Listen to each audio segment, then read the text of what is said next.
मैं महेंद्र कुमार आपके लिए बायोलॉजी की जो क्लासेस हैं उनके अंदर आपका वेलकम करता हूं। और इसके अंदर सबसे पहले यहाँ पर आज स्टडी सॉल्यूशंस के अंदर अपन सबसे पहले यहाँ पर बात कर रहे हैं, जैसा कि मैंने अपने पहले वीडियो के अंदर आपको बताया था कि हम लोग यहाँ पर 11th और 12th क्लास के लिए जो मेनली एनसीईआरटी बेस है उसके ऊपर हमारा पूरा फोकस है और उसका जो सिलेबस है उसको अपन कवर करेंगे, बेसिक्स उसके क्लियर कराते हुए। सबसे पहले अपन यहाँ पर बात कर रहे हैं यहाँ पर जो अपनी 12th क्लास है, 12th बायोलॉजी, ठीक है, उसके ऊपर मैं बात कर रहा हूँ। जैसा कि आप सभी लोग जो 12th क्लास के स्टूडेंट्स हैं, हालांकि आप सब लोग एग्जाम्स हमारे नजदीक हैं तो आप सब लोगों को सिलेबस आपने पढ़ भी लिया होगा, उसके ऊपर फिर भी मैं थोड़ा सा आपको उसे थोड़ा सा अवगत करा देता हूँ कि कौन कौन से हमारे यहाँ पर यूनिट्स हैं जिनके अंदर हमने वो स्टडी करना है। सबसे पहला है हमारा रिप्रोडक्शन जनन। पहली जो अपनी यूनिट है वो जनन की है, ठीक है, जिसके अंदर की अपन जीवों में जनन, उसके बाद दूसरा चैप्टर है पुष्पी पादपों में लैंगिक जनन, उसके बाद ह्यूमन रिप्रोडक्शन यानी कि मानव जनन, और चौथा चैप्टर आता है जनन स्वास्थ्य। ये रिप्रोडक्शन के अंदर आता है अपना, ठीक है। दूसरी यूनिट जो है वो अपनी जेनेटिक्स से रिलेटेड है, अपनी जेनेटिक्स एंड इवोल्यूशन यानी कि आनुवंशिकता और विकास, ठीक है। तीसरी यूनिट जो है अपनी वो बायोलॉजी और हमारा ह्यूमन जो वेलफेयर है यानी कि अपना जो जीव विज्ञान है और अपना ह्यूमन जो वेलफेयर है उससे संबंधित है, ठीक है। और अपनी जो चौथी यूनिट है वो अपनी बायोटेक्नोलॉजी की आ जाती है यानी कि जैव प्रौद्योगिकी, और उसके जो अनुप्रयोग हैं वो उसके अंदर आ जाते हैं। उसके बाद स्टूडेंट्स जो लास्ट वाली जो यूनिट आती है वो यूनिट आती है अपनी इकोसिस्टम की और एनवायरनमेंट की, ठीक है। तो इस तरीके से टोटल अपने यहाँ पर 5 जो यूनिट्स हैं उनके अंदर अपन यहाँ पर 16 चैप्टर्स पढ़ने वाले हैं, 16 चैप्टर्स अपने यहाँ पर पढ़ने वाले हैं, ठीक है। तो सबसे पहले अपन बात करते हैं यहाँ पर, सबसे पहले मैं यहाँ पर डिस्कस करूंगा कि पहली जो जनन अपनी जो यूनिट है उस जनन के अंदर सबसे पहले पहला जो चैप्टर है, इसका पहला जो चैप्टर है चैप्टर नंबर 1 की अगर बात करूं तो वो आता है जीवों में जनन। ये पहला चैप्टर है और इसके अंदर अपन बात करने वाले हैं कि यहां पर कॉमनली बात होगी कि जीवों के अंदर जो रिप्रोडक्शन की जो क्रिया होती है वो कैसे होती है, ठीक है। इसके अंदर देखिए बेटा, आपने शुरू से ही आप जानते हैं कि जीवों की अगर बात हो रही है, ठीक है, मैं आपको बता देता हूं यहां पर कि अगर जीवों की बात हो रही है, जीव शब्द जब ले लिया जाएगा तो यहां पर अपन कॉमनली पढ़ रहे हैं। देखिए अब आप कहेंगे सर हम लोग 12th से हैं, आप इतना डीपली क्यों जा रहे हैं? क्योंकि मैं जानता हूं कि कुछ बच्चे ऐसे भी हैं जिनको कि वास्तविकता के अंदर यह भी पता नहीं है कि हमारा जो चैप्टर है जीवों में जनन, जीवों में जो जनन का जो चैप्टर है इसके अंदर वो क्या पढ़ना चाह रहे हैं, जो तक किसी बच्चे को यह नहीं पता होगा कि वो चैप्टर में पढ़ क्या रहा है उसका आगे पढ़ने से कोई मतलब नहीं है। तो जीव शब्द जो है आप जानते हैं कि यह जितने भी जो जंतु हैं उनके लिए भी, जितने जो जंतु हैं और जितने भी जो पादप हैं यानी कि उनके लिए भी जीव शब्द उन दोनों के लिए ही लिया गया है। तो अपन यहां पर इस चैप्टर में मेनली रूप से अपन ये देखेंगे कि किस तरीके से कि जंतुओं में और पादपों में जनन की क्रिया होती है। अब यहां पर देखिए बेटा, सबसे पहले आता है कि एक जो पर्टिकुलर कोई भी एक जो जीव होता है उसका एक पर्टिकुलर एक जीवन काल होता है, ठीक है, जीवन काल होता है। जीवन काल का मतलब यहां पर समझ रहे हैं आप, यानी कि उसका जो लाइफ टाइम है यानी कि जितने समय तक वो जीवित रहता है, जितने समय तक जीवित रहता है वो उसका जीवन काल होता है, ठीक है। और इसी के अंदर वो क्या करता है कि अपनी सभी जैविक क्रियाएं करता है, सभी जैविक क्रियाएं करता है, ठीक है, वो सभी जैविक क्रियाएं करता है अपने संपूर्ण जीवन काल के अंदर। अब जीवन काल में आप अलग अलग देख सकते हैं, ठीक है, किसी का जीवन काल 100 साल तक, जैसे मनुष्य का अपना बात के चलते हैं तो अभी जो औसतन जीवन काल आ रहा है वो आपका 70 से लेकर के 100 110 तक का औसतन जो मान के चलते हैं वो 70 80 90 के आसपास का होता है। ठीक है, इसीलिए अलग-अलग वृक्षों का अलग-अलग औसत, जैसे कि बरगद का जो है वो करीबन काफी लंबा चला जाता है। ठीक है, कई बार तो 1000-1500 तक भी माना जाता है कि साहब इतने वर्षों तक जो बरगद के पेड़ मिलते हैं। ठीक है, इसी प्रकार से और जो जीव हैं कीटों का कुछ घंटों से लेकर के कुछ दिनों तक या कुछ हफ्तों तक हो सकता है। ठीक है, तो यहां पर सबसे पहले बात करते हैं कि जो जीवन पूरे संपूर्ण जीवन काल के अंदर जो जैविक क्रियाएं करते हैं, ठीक है, और अपने आप को इस पूरे के पूरे एनवायरनमेंट के अंदर बनाए रखते हैं। अब यहां पर मेनली अपना फोकस है किसके ऊपर बेटा? जीवों में जनन। ठीक है, तो इसके अंदर क्या करते हैं बेटा कि जनन की क्रिया करते हैं। जनन की क्रिया करते हैं। जनन यानी कि अगर देखा जाए, मैंने कहा कि जीवन काल में अनेक जैविक क्रियाएं करते हैं और यहां पर जो जैविक क्रियाओं की अंदर बात कर रहे हैं कि जनन एक जैविक क्रिया है, यानी कि जो सजीव होगा, जो जीव होगा वो एक जैविक क्रिया करेगा, उसी में आती है जनन। ठीक है, तो जनन क्या है? एक जैविक क्रिया है। ठीक है, और इसके अंदर यानी कि जनन के अंदर यह प्रत्येक जो जीव होता है वो अपने समान संतति उत्पन्न करता है। अपने समान संतति उत्पन्न करता है। देखिए स्टूडेंट्स, आप जो वीडियो देख रहे हैं उसके अंदर हो सकता है कि आपको थोड़ा सा स्पीड के अंदर, यानी कि हो सकता है कि मैं शायद थोड़ा सा फास्टली बोल रहा हूं या स्लो बोल रहा हूं, तो आप अपने जो कमेंट्स हैं कि अपने जो विचार हैं वो कमेंट्स बॉक्स में आकर के आप हमको बताइएगा। ठीक है, जिससे कि हम और इसके अंदर कुछ अच्छा सा आप लोगों के जैसा आप चाहते हैं उस तरीके का हम इसके अंदर और इंप्रूवमेंट कर सके, वो हमारे लिए मोटिवेशन की तरह होगा। ठीक है, चलिए वापस आते हैं। तो इसमें क्या है? जनन क्या है बेटा कि जनन एक जैविक क्रिया है जिसमें कि प्रत्येक जीव जो होता है, प्रत्येक जीव अपने समान संतति उत्पन्न करता है। ठीक है, प्रत्येक जीव अपने समान संतति उत्पन्न करता है। अब देखिए बेटा, प्रत्येक जीव अपने समान संतति उत्पन्न करता है तो इसके अंदर दो चीजें आती हैं। ठीक है, यानी कि जब संतति उत्पन्न होगी तो इसके अंदर एक चीज आती है संतति उत्पन्न करने वाले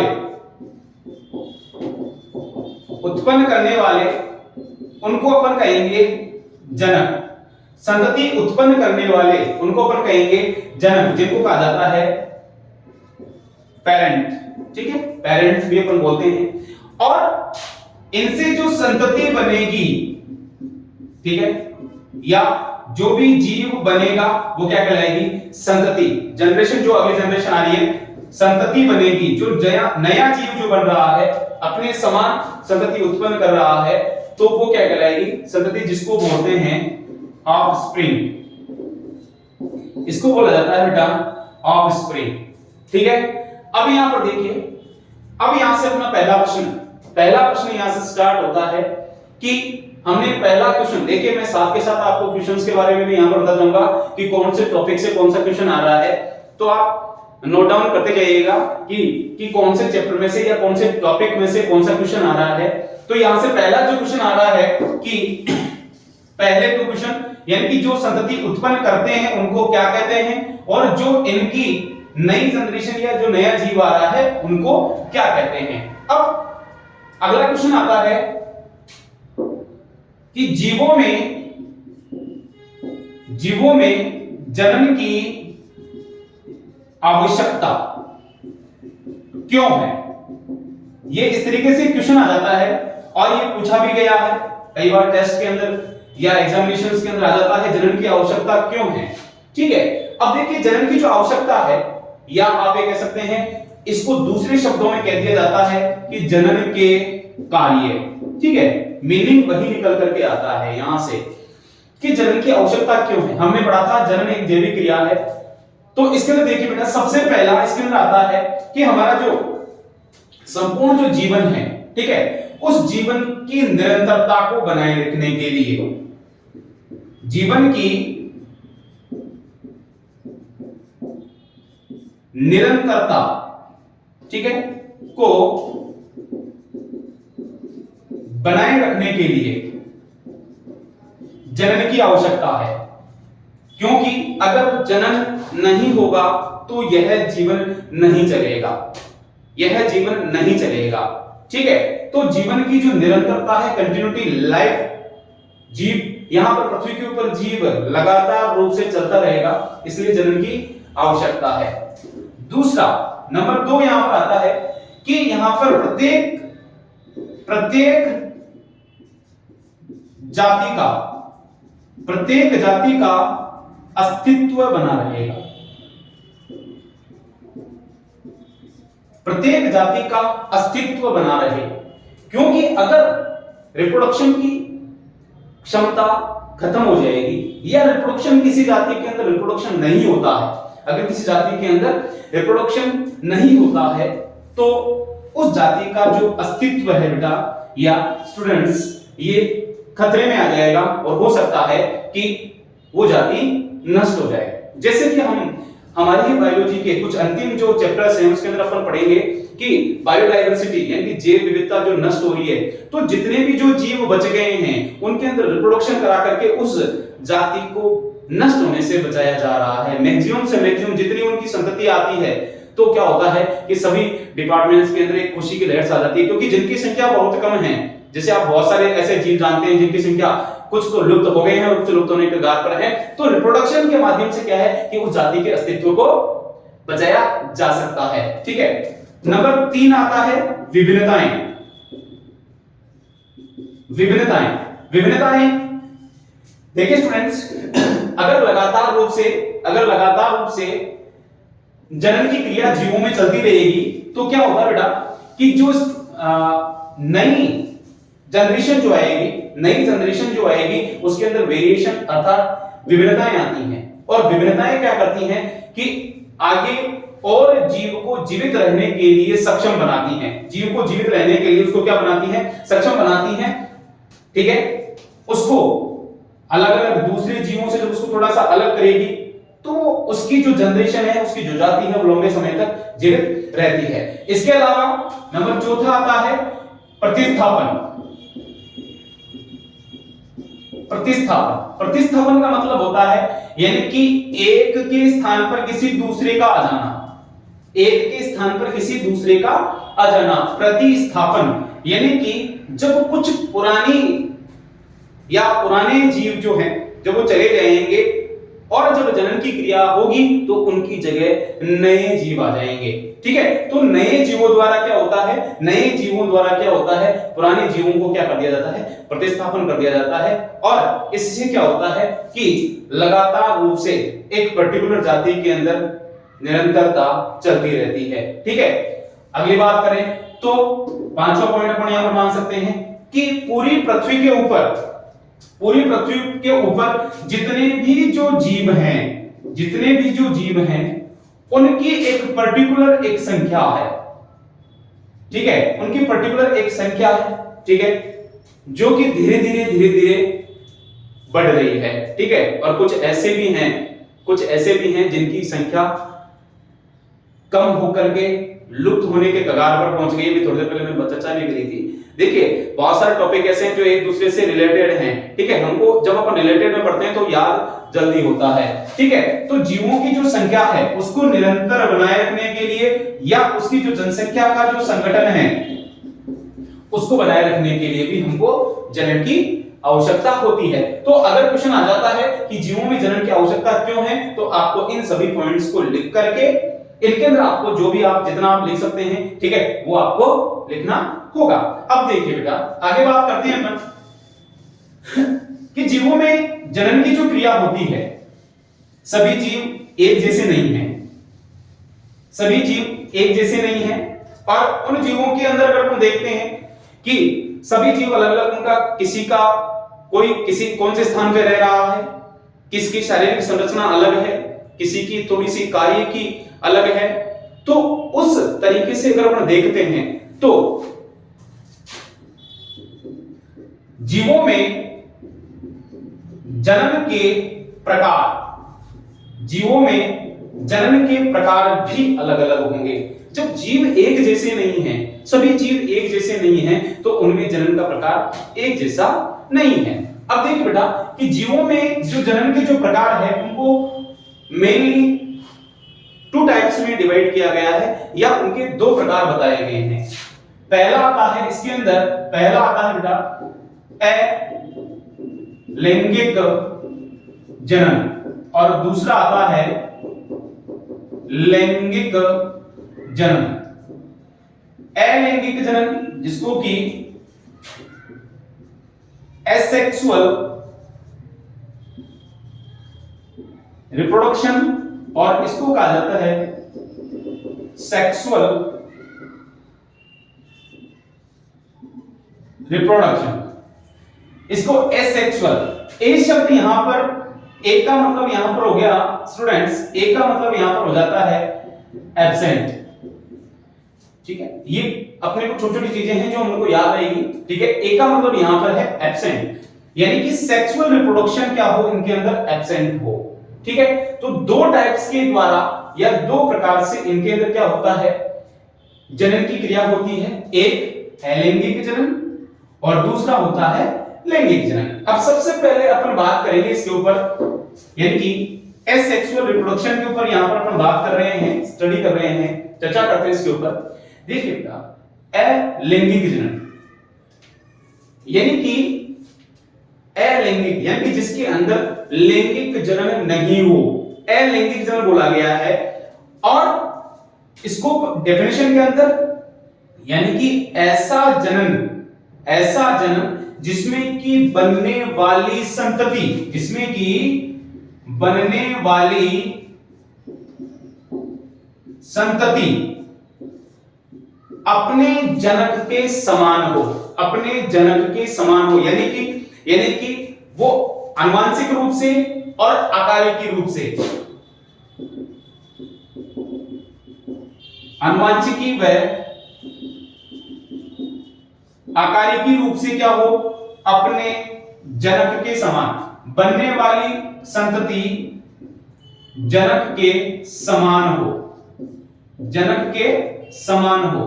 कैसे हो, ये आनुवंशिक रूप से और आकारिकी रूप से। अब मैं आपको बताऊंगा कि आनुवंशिक और आकारिकी रूप से समान कैसे होगी। देखिए हमने यहां पर देखा अलैंगिक जनन, इसके अंदर सबसे पहली चीज कि इसके अंदर, यानी कि अलैंगिक जनन के अंदर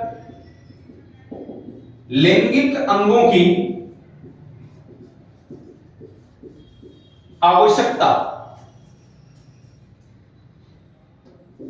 नहीं होती। अब कुछ लैंगिक अंगों की आवश्यकता नहीं होती। अब कुछ स्टूडेंट्स ये पूछ लेते हैं कि सर अगर किसी प्लांट के ऊपर लैंगिक अंग है, लैंगिक अंग है, अब लैंगिक अंग कौन से हैं वो अपन आगे चर्चा करेंगे। ठीक है, लैंगिक अंग है लेकिन फिर भी उसके अंदर अलैंगिक जनन की क्रिया हो रही है, तो आप ये लाइन कैसे लिख सकते हैं डियर स्टूडेंट्स कि मैं बात कर रहा हूं अलैंगिक जनन की, कि अगर किसी प्लांट के अंदर लैंगिक जन्म होता है बहुत अच्छी बात है, लेकिन अगर उसके अंदर विदाउट उसके लैंगिक अंगों को यूज करे हुए या काम में लेते हुए, बिना उसको काम में लेते हुए भी जनन की क्रिया हो सकती है, अर्थात इसमें लैंगिक अंगों की आवश्यकता नहीं होती। ठीक है, और नया प्लांट बनाया या नया जीव बनाया जा सकता है। इसके अंदर केवल समसूत्री विभाजन होता है, केवल समसूत्री विभाजन ही होता है। ठीक है, और केवल समसूत्री विभाजन यानी कि समान सूत्रण होगा, अर्थात इसके अंदर मैं आपको बता सकता हूं बेटा कि अर्धसूत्री विभाजन, अर्धसूत्री विभाजन नहीं होता। मैंने देखिए क्रॉस बनाया है, ध्यान रखना, यहां मैंने राइट का चिन्ह बनाया है, यानी कि केवल समसूत्री विभाजन ही होता है। ठीक है, ही होता है, और ये अर्धसूत्री विभाजन मैंने लिखा है नहीं होता। और आप स्टूडेंट्स आप जानते हैं कि लैंगिक अंग नए अंगों की आवश्यकता नहीं है, अर्धसूत्री विभाजन नहीं है, अर्थात इसके अंदर युग्मकों का युग्मकों का निर्माण भी नहीं होता। युग्मकों का निर्माण भी नहीं होता। मैं फिर देखिए, मैंने इनको अंडरलाइन कर रहा हूं, मैं साथ में आपको बता रहा हूं कि कहां पर, ताकि आप इंडिकेट रहे कि केवल समसूत्री विभाजन होता है, अर्धसूत्री विभाजन नहीं, अर्धसूत्री विभाजन नहीं होता। और अर्धसूत्री विभाजन नहीं हुआ तो युग्मकों का निर्माण नहीं होता। और डियर स्टूडेंट्स, अगर युग्मकों का निर्माण नहीं होता तो युग्मकों का संलयन भी नहीं होता। युग्मकों का संलयन भी नहीं होता। ठीक है, यानी कि इसमें केवल और केवल समसूत्री विभाजन के द्वारा ही नए जीव का निर्माण होता है। और जब किसी कोशिका के अंदर जैसे कि अपन नया जीव बना रहे हैं और उसके अंदर केवल और केवल समसूत्री विभाजन हो रहा है, तो बनने वाली जो कोशिका होगी वो बिल्कुल समसूत्री विभाजन के द्वारा अपने जैसी ही सेल का निर्माण करेगी, क्योंकि इसके अंदर किसी भी प्रकार का कोई भी बदलाव नहीं आया है। क्योंकि आप जानते हैं कि अर्धसूत्री विभाजन के द्वारा क्या होता है, गुणसूत्र आधे हो जाते हैं। ठीक है, अपन इसको आगे भी पढ़ेंगे। तो यहाँ पर केवल समान सूत्र माने कि जैसी कोशिका ये थी वैसी की वैसी कोशिका ये बन गई है, जैसी की जैसी कोशिका ये थी वैसी की वैसी ये कोशिका बन गई है। तो इसके अंदर नई कोशिका जो बन रही है, नया जीव जो बनेगा वो बिल्कुल अपनी मात्र कोशिका के समान ही होता है। और इसीलिए बनने वाली संतति आनुवंशिकी और आकारिकी रूप से अपने जनक के समान ही होती है। और इसे नाम दिया जाता है बेटा क्लोन। इसे नाम दिया जाता है क्लोन। देखिए, मैं यहां पर थोड़ा सा डार्क कर रहा हूं, इसको नाम दिया जाता है क्लोन कहा जाता है। इसको कहा जाता है क्लोन, यानी कि बनने वाली जो संतति है वो क्या कहलाती है, वो क्लोन कहलाती है। क्लियर है यहां पर?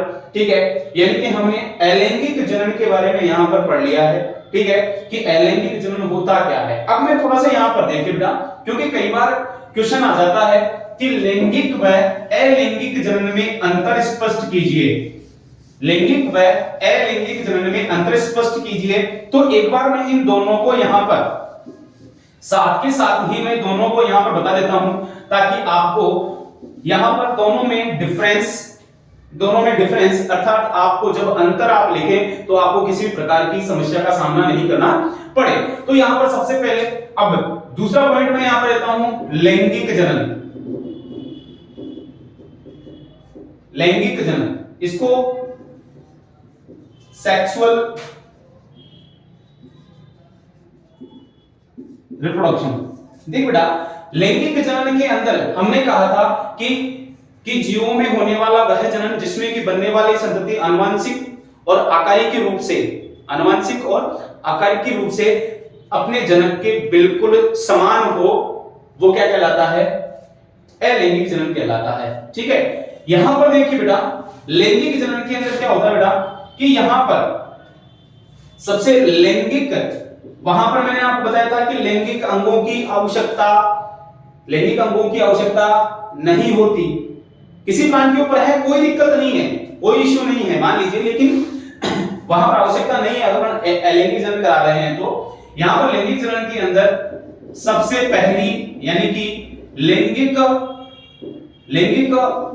अंगों का होना आवश्यक है। ठीक है, लैंगिक अंगों का होना आवश्यक है। और जब लैंगिक अंग होंगे तो उनके अंदर बेटा युग्मकों का निर्माण होगा। और युग्मकों का जब निर्माण होगा तो इन युग्मकों के निर्माण की क्रिया अर्धसूत्री विभाजन के द्वारा ही होती है। ठीक है, अर्धसूत्री विभाजन के द्वारा ही होती है। यहां पर वहां था अर्धसूत्री विभाजन नहीं हो रहा था, हालांकि यहां पर समसूत्री विभाजन भी होता है। ठीक है, अर्धसूत्री विभाजन हो रहा है, समसूत्री विभाजन हो रहा है। वहां पर अर्धसूत्री विभाजन नहीं हो रहा था, और यहां पर असूत्री विभाजन हो रहा है, यानी कि जो बनने वाले जो युग्मक होते हैं, अर्थात असूत्री विभाजन के द्वारा यहां पर क्या होता है, अगुणित युग्मकों का निर्माण होता है। और स्टूडेंट्स, उन जब अगुणित युग्मकों का जब संलयन हो जाता है, उनका जब फ्यूजन हो जाता है, तो जाइगोट का निर्माण होता है। अर्थात यहां पर जाइगोट, जिसको अपन बोलते हैं युग्मनज का निर्माण होता है। ठीक है, युग्मनज का निर्माण होता है, जो कि कैसा होता है, 2n होता है। ठीक है, यानी कि लैंगिक अंगों की आवश्यकता होती है, लैंगिक अंग होना अनिवार्य है। लैंगिक अंगों के अंदर युग्मकों का निर्माण होगा। युग्मकों का निर्माण किससे होगा, असूत्री विभाजन से होगा। और उसके बाद उनका युग्मकों का, नर युग्मक और मादा युग्मकों का जब संलयन हो जाएगा, नर युग्मक और मादा युग्मकों का संलयन हो जाएगा, उनका फ्यूजन हो जाएगा, तो उन फ्यूजन के बाद युग्मनज का निर्माण हो जाता है। ठीक है, जाइगोट का निर्माण हो जाता है। और फिर इस जाइगोट के अंदर समसूत्री विभाजन, इस जाइगोट के अंदर समसूत्री विभाजन की क्रिया होती है। और उस समसूत्री विभाजन के द्वारा धीरे धीरे वो सेल्स जो होती हैं वो आगे की ओर डेवलप होती चली जाती है, उनके अंदर विभेदन होता चला जाता है, और एक जो जीव है वो धीरे धीरे डेवलप होता चला जाता है। तो यहां पर आपने देखा कि लैंगिक जनन और अलैंगिक जनन के अंदर क्या डिफरेंस है। दूसरा बेटा, कि यहां पर लैंगिक जनन के दौरान बनने वाली जो संतति होगी, यहां पर क्या होगा बेटा, कि यह जरूरी नहीं है कि वो आकारिक रूप से देखने में एक जैसे ऐसे लगेंगे, ठीक है, समान लगेंगे। आप जानते हैं कि यहां से कि लैंगिक जनन के द्वारा जो संतति बनती हैं वे एक जैसी नहीं होती हैं। हालांकि आप जानते हैं कि एक ही माता पिता की दो संतानें समान नहीं हो सकती। मैं उनकी, आप जिसको कहते हैं ना कि आकारिकी को देख सकते हैं, ठीक है, उनकी शक्ल को देख सकते हैं, वो सेम नहीं हो सकती हैं। केवल अगर मोनोजाइगोटिक ट्विंस को छोड़ दिया जाए, क्योंकि उनका तो क्या है, डीएनए भी सेम होता है। मोनोजाइगोटिक यानी कि मोनोजाइगोटिक का बोल रहा हूं, यहां पर मोनो बोल रहा हूं, मैंने यहां पर मोनो शब्द बोला, मोनोजाइगोटिक बोला। मोनोजाइगोटिक का मतलब है कि मोनो यानी सिंगल, यानी कि एक ही जाइगोट से दो जीवों का निर्माण हो जाए। ये कैसे होगा, ये अपन ह्यूमन रिप्रोडक्शन जो पढ़ेंगे उसके अंदर मैं आपको बताऊंगा। ठीक है, तो यहां पर बात करता है कि जो बनने वाली जो संतति होगी उसके अंदर बेटा विभिन्नताएं आती हैं। लैंगिक जनन के द्वारा जो संतति होती है उसके अंदर वेरिएशन आता है, विभिन्नताएं आती हैं। और जब विभिन्नताएं आती हैं तो क्या होता है कि उससे जो जीव होता है वो विकसित होता है। और इसी तरीके से, यानी कि सीधे अगर मैं कह दूं कि लैंगिक जनन की जो क्रिया है उसके अंदर लैंगिक अंगों में उपस्थित जो जनन कोशिकाएं होती हैं, उनके अंदर असूत्री विभाजन द्वारा, पूरा वही बोल रहा हूं, असूत्री विभाजन द्वारा युग्मकों का निर्माण होता है। और उन अगुणित युग्मकों का जब संलयन होता है तो उस संलयन से एक द्विगुणित युग्मनज का निर्माण होता है। और वह युग्मनज फिर एक भ्रूण के अंदर कन्वर्ट होता है और फिर एक जीव का निर्माण हो जाता है। ठीक है, तो यहां पर आपको बेटा यहीं तक मैंने अभी आपको लैंगिक जनन और अलैंगिक दोनों को अलग अलग पढ़ाया, और दोनों में मैंने आपको डिफरेंस भी यहां पर बता दिया बेटा कि वहां पर जो बनने वाली संतति होगी वो बिल्कुल आनुवंशिक रूप से और आकारिक रूप से समान होगी, उसको क्लोन कहा जाएगा। जबकि यहां पर जो संतति बनेगी वो क्या होगी, डिफरेंट होगी, उसके अंदर विभिन्नताएं आएंगी। ठीक है, वहां पर लैंगिक अंगों की आवश्यकता नहीं होती है, जबकि इसके अंदर होती है। यहां पर युग्मकों का निर्माण होता है, वहां अलैंगिक जनन के अंदर नहीं होता, वहां असूत्री विभाजन नहीं होता, यहां पर असूत्री विभाजन अनिवार्य है। ठीक है, वहां पर द्विगुणित युग्मनज का निर्माण भी नहीं होता और यहां पर युग्मनज का निर्माण होता है। तो इस तरीके से लैंगिक और अलैंगिक जनन के अंदर अंतर भी यहां पर मैंने आपको बता दिया है। ठीक है, अब देखिए आगे चलता है अपना अपन अलैंगिक जनन को डिटेल में पढ़ते हैं यहां से। और अलैंगिक जनन के अंदर अलैंगिक जनन के जो टाइप्स हैं, अलैंगिक जनन के जो टाइप्स है, यानी कि अलैंगिक जनन को अपन कितने प्रकार से पढ़ा जा सकता है और उसके अंदर कौन कौन से प्रकार हैं जिनके अंदर अपन इसको स्टडी करेंगे। तो यहां से आता है बेटा पहला अलैंगिक जनन के प्रकार। यहां अलैंगिक जनन किन किन तरीकों से हो सकता है, प्रकार का तात्पर्य यहां है कि किन किन तरह से ये हो सकता है। ठीक है, सबसे पहला अलैंगिक जनन आता है बेटा विखंडन। सबसे पहले विखंडन द्वारा। दूसरा आता है मुकुलन द्वारा। दूसरा आता है मुकुलन द्वारा। ठीक है, तीसरा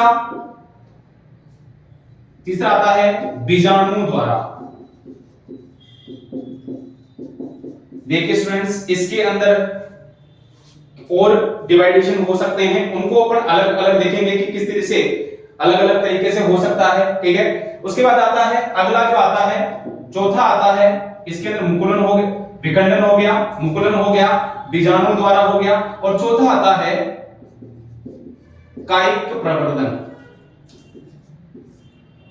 कायिक प्रवर्धन ये मेनली मुख्य रूप से, देखिए मैं आपको फिर बता दूं कि हो सकता है कि कहीं पर आपको और इनके अंदर डिवाइडेशन करते हुए और आगे प्रकार इसके डिवाइड कर सकते हैं, लेकिन मेनली रूप से हम यहां पर एनसीईआरटी को टच करते हुए चल रहे हैं। ठीक है, तो यहां पर मैं आपको आपके जो अभी एग्जाम्स आपके आ रहे हैं उसके संदर्भ को देखते हुए यहां पर मुख्य रूप से जो मेन आपके जो पॉइंट्स है उसके ऊपर मैं आपको स्टडी के लिए आपको बता रहा हूं यहां पर। ठीक है, तो सबसे पहले यहां पर आता है आपका बेटा कि विखंडन द्वारा, दूसरा आता है मुकुलन द्वारा, तीसरा आता है बीजाणु द्वारा, और आपका या बीजाणु द्वारा भी कह सकते हैं, बीजाणु द्वारा, और चौथा आता है कायिक प्रवर्धन। ठीक है, तो स्टूडेंट्स आज की क्लास में इतना ही, बाकी फिर नेक्स्ट क्लास से आप मिलते हैं।